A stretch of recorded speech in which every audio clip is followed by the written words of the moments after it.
ପିଲାମାନେ English literature ହିଷ୍ଟ୍ରିରେ edition ଆଉ Richard steel ଏଇ ଦୁଇ ଜଣଙ୍କ ନାମ ପ୍ରାୟ ଆମେ ଏକତ୍ରିତ ଭାବରେ ନେଇଥାଉ। ତାର ବହୁତ କାରଣ ରହିଛି। ଏ ଦୁଇ ଜଣ ସ୍କୁଲ ଜୀବନରେ ସାଙ୍ଗ ଏବଂ କଲେଜ ଜୀବନରେ ମଧ୍ୟ ସାଙ୍ଗ। ପୁଣି ଲିଟରେଚରରେ ମଧ୍ୟ ଏ ଦୁଇ ଜଣ ତାଙ୍କର ଯେଉଁ କଳାକୃତି ଏକା ସାଙ୍ଗରେ ହିଁ ଲେଖାଲେଖି ସେମାନେ କରିଛନ୍ତି। ଯୋସେଫ ଆଡ଼ିସନଙ୍କ ଜନ୍ମ 1622 ଏବଂ ମୃତ୍ୟୁ 1719। କବିତା ଏବଂ ନାଟକ ଲେଖି ସେ ଅମର ହୋଇଯାଇଛନ୍ତି। ସେହିପରି ରିଚାର୍ଡ ଷ୍ଟିଲ୍ ମଧ୍ୟ ନାଟକ କ୍ଷେତ୍ରରେ ଲେଖାଲେଖି କରିଥିଲେ, କିନ୍ତୁ ସମକାଳୀନ ପତ୍ରପତ୍ରିକା ସମ୍ପାଦନ କ୍ଷେତ୍ରରେ ଉଲ୍ଲେଖଯୋଗ୍ୟ ଅବଦାନ ପାଇଁ ଉଭୟ ରିଚାର୍ଡ ଷ୍ଟିଲ୍ ଆଉ ଯୋସେଫ ଏଡ଼ିସନ୍ ଫେମସ୍ ହୋଇଯାଇଛନ୍ତି। ରିଚାର୍ଡ ଷ୍ଟିଲ୍ଙ୍କର ଜନ୍ମ 1672 ଏବଂ ମୃତ୍ୟୁ 1729।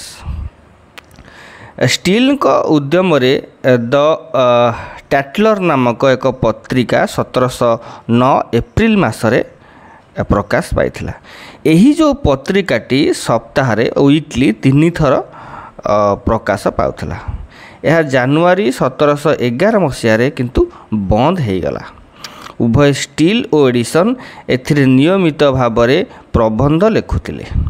ସେହି ବର୍ଷ ମାର୍ଚ୍ଚ ମାସରେ ଷ୍ଟିଲ୍ ପୁଣି ଏକ ଦୈନିକ ପତ୍ରିକା ଯାହା ନାଁ ହେଲା ଦ ସ୍ପେକ୍ଟାଟର ପ୍ରକାଶ କରିଥିଲେ।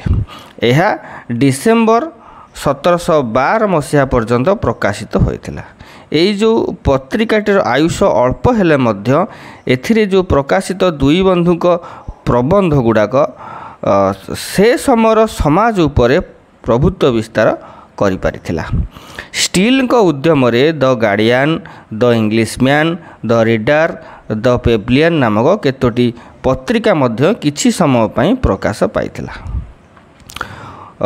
ଉଭୟ ବନ୍ଧୁଙ୍କ ମଧ୍ୟରେ ଏଡ଼ିସନ୍ ହିଁ ଶ୍ରେଷ୍ଠ ପ୍ରତିଭା। ଯୋସେଫ ଏଡ଼ିସନ୍ ସେ କ'ଣ କରିଛନ୍ତି ନା ନିଜ ପ୍ରବନ୍ଧ ମାଧ୍ୟମରେ ସାମାଜିକ ଜୀବନର ନୈତିକବୋଧ, ମାର୍ଜିତ ରୁଚି ଓ ବିଭିନ୍ନ ସଦାଚାରର ପ୍ରତିଷ୍ଠା ପାଇଁ ଉଦ୍ୟମ କରିଛନ୍ତି।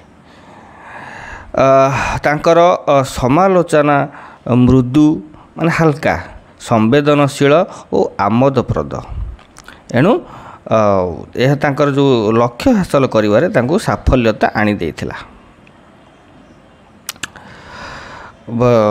ଲକ୍ଷ୍ୟ ଓ ପନ୍ଥାରେ ଦୁଇ ଜଣଙ୍କ ମଧ୍ୟରେ ସମାନ ଥିଲେ ମଧ୍ୟ ଏଡ଼ିସନ୍ ଓ ଷ୍ଟିଲ୍ ଉଭୟଙ୍କର ଦୃଷ୍ଟିଭଙ୍ଗୀ ମଧ୍ୟରେ କିଛି ପାର୍ଥକ୍ୟ ଥିବାର ଲକ୍ଷ୍ୟ କରାଯାଏ।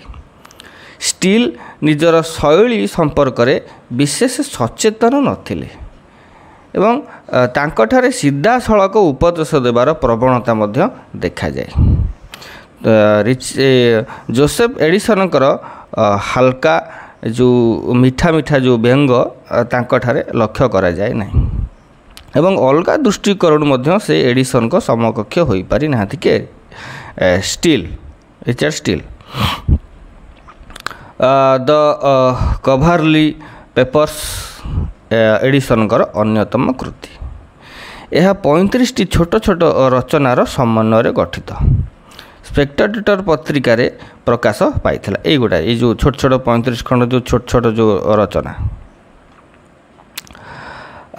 ତେଣୁ ଏଇ ଯେଉଁ ସାର୍ ରୋଜାର ଡିକ୍ ଭାର୍ଲି ପରି କେତୋଟି କାଳ୍ପନିକ ମନଗଢ଼ା ଚରିତ୍ର ଏଥିରେ ଗ୍ରହଣ କରାଯାଇଛି। ଡିକ୍ ଭାର୍ଲି କ'ଣ ଜଣେ ବୁଢ଼ା ଗ୍ରାମର ଜମିଦାର ବୁଢ଼ା। ସେ ମଝିରେ ମଝିରେ ଲଣ୍ଡନରେ ସ୍ପେକ୍ଟେଟର କ୍ଲବ୍ ମଧ୍ୟ ପରିଦର୍ଶନ କରନ୍ତି ବୋଲି ଏଥିରେ କୁହାଯାଇଛି। କାଳ୍ପନିକ ଯାହା ମିଛିମିଛିକା ଗୋଟେ ଗପ କୁହାଯାଇଛି। ତେଣୁ ଲେଖକଙ୍କର ଉଦ୍ଦେଶ୍ୟ କ'ଣ ଥିଲା ନା ଗ୍ରାମ୍ୟ ଜୀବନର ମହତ୍ତ୍ୱଟାକୁ ସମସ୍ତଙ୍କ ଆଗରେ ପ୍ରତିପାଦନ କରିବା।